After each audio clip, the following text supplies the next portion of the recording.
Hello, నేను miss చేస్తున్నాను. భారతదేశం యొక్క ఆర్థిక పరిస్థితి ఏంటి, భారతదేశంలో మూలుగుతున్నటువంటి డబ్బు ఎక్కడుంది అనే దాని మీద మీకు ఈ వీడియో చేద్దామని అనుకుంటున్నాను.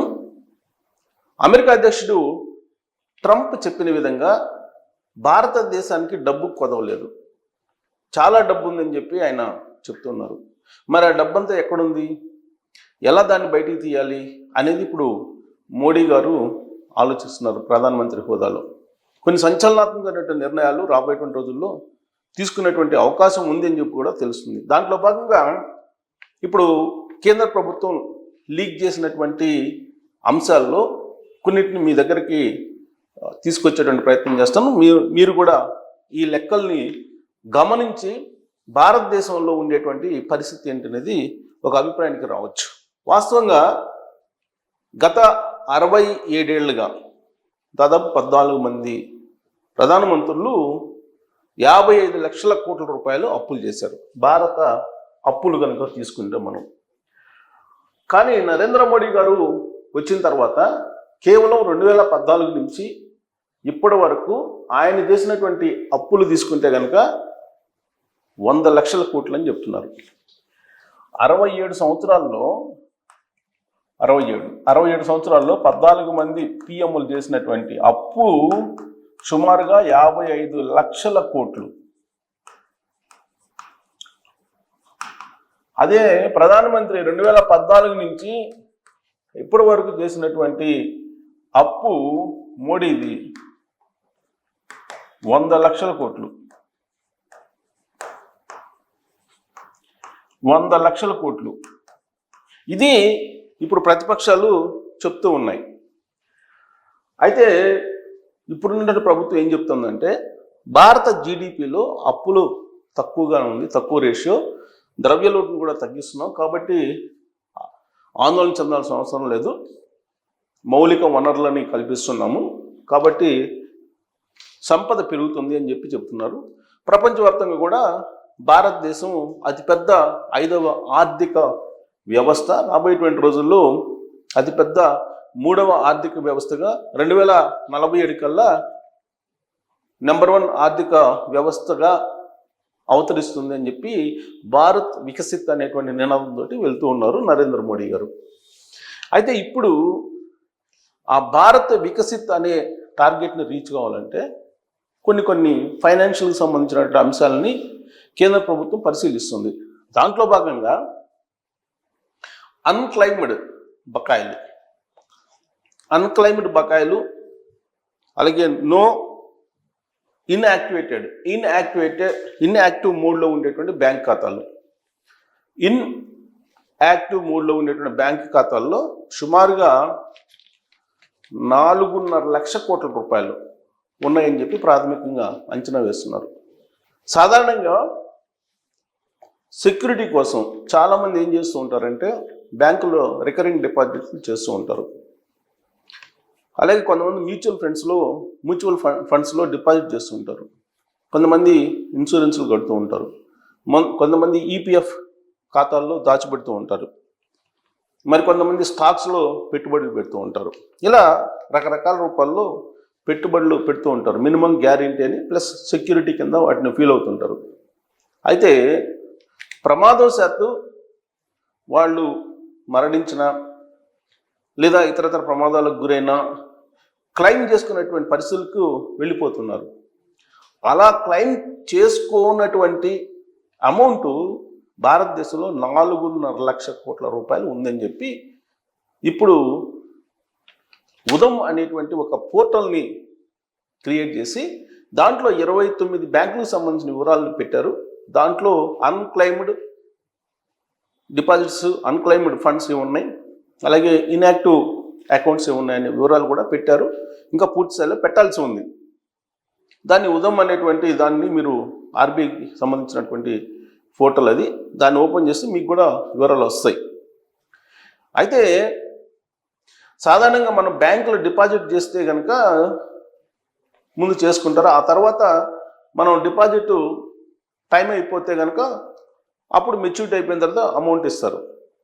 అయితే లాంగ్ టర్మ్ డిపాజిట్స్ చేసినటువంటి వాళ్ళు ఉంటారు, పిల్లల పెళ్ళిళ్ళకనో లేదంటే చదువులకనో లేదా ఒక దీర్ఘకాలిక ప్రణాళికలతోటి వీళ్ళు రకరకాల సేవింగ్స్ మోడ్స్లో పెడుతూ ఉంటారు డిపాజిట్స్.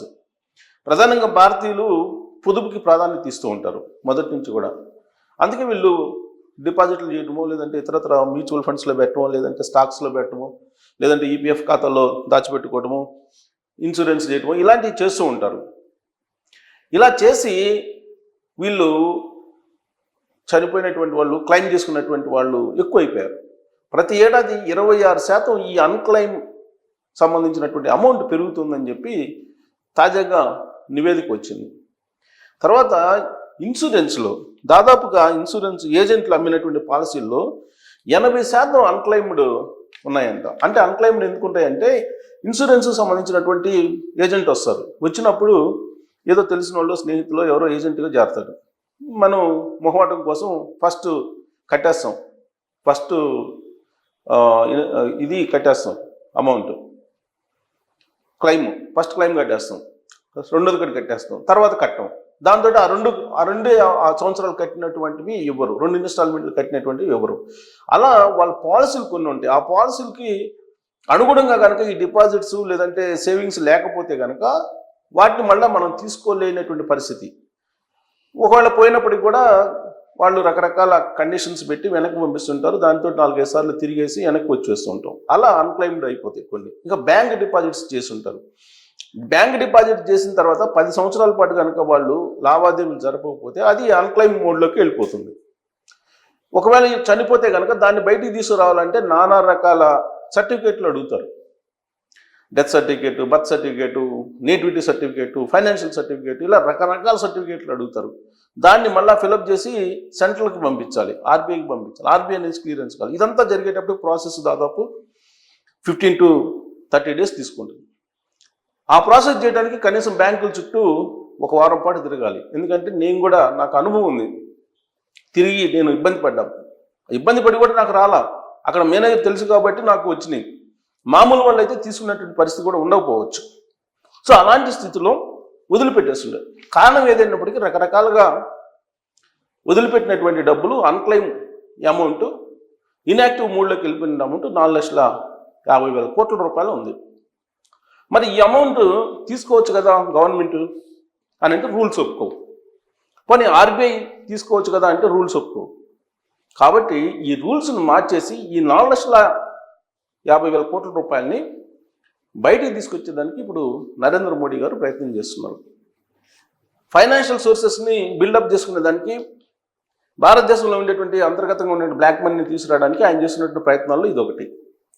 సో దాన్ని తీసుకురావడానికి నిబంధనలు మార్చాలి, నిబంధనలు మార్చి దాన్ని తీసుకురావాలని చెప్పి ప్రయత్నాలు చేస్తున్నటువంటి క్రమంలో ఇప్పుడు ఈ 4,50,000 కోట్ల రూపాయలు బయటకు వచ్చే అవకాశం ఉంది. సో దీంట్లో నాకు ఉన్నటువంటి ఇన్ఫర్మేషన్, నేను సేకరించిన ఇన్ఫర్మేషన్ ప్రకారం ఏ సంస్థలో అన్క్లెయిమ్డ్ అమౌంట్ ఎంత ఉంది అని చెప్పి మనం చూస్తే కనుక ఎల్ఐసిలో 1,57,533 కోట్లు ఉంది. ఏది ఓన్లీ ఎల్ఐసిలో అన్క్లెయిమ్డ్ అమౌంట్. ఇక ఐసిఐసిఐ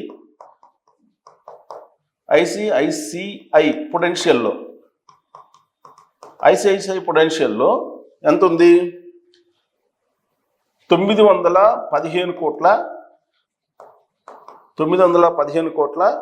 80 లక్షలు ఉంది. ఇది అన్క్లెయిమ్డ్ అమౌంట్, అంటే ఇన్యాక్టివ్ మూడ్లోకి వెళ్ళిపోయింది. ఇక రిలయన్స్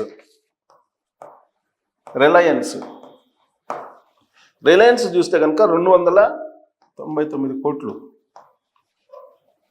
299 కోట్లు రిలయన్స్, 292 కోట్ల 40 లక్షలు ఉంది రిలయన్స్ది.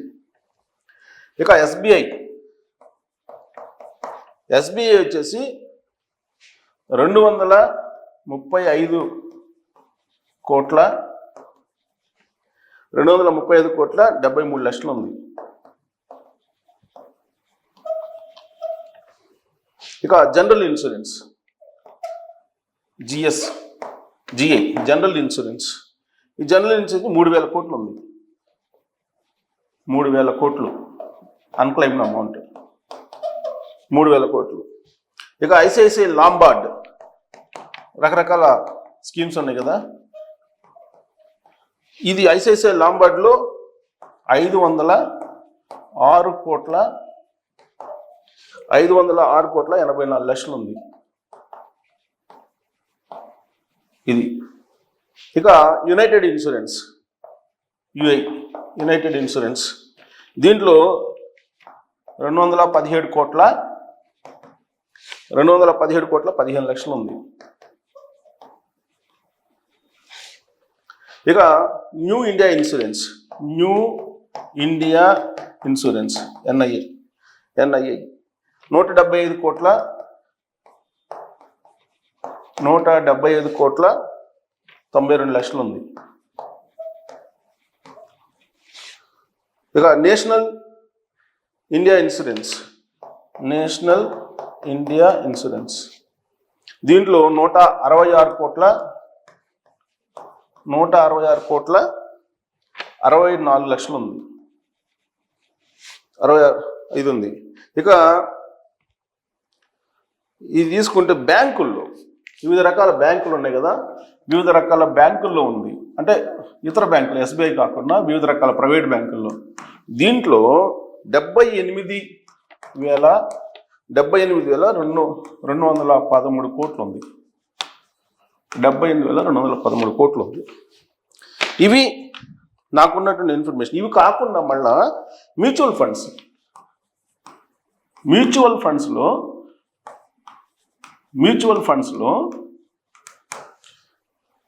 వచ్చేసి 323 కోట్లు, 323 కోట్లు మ్యూచువల్ ఫండ్స్లో. తర్వాత సెక్యూరిటీస్లో 183 కోట్లు, సెక్యూరిటీస్లో 183 కోట్లు.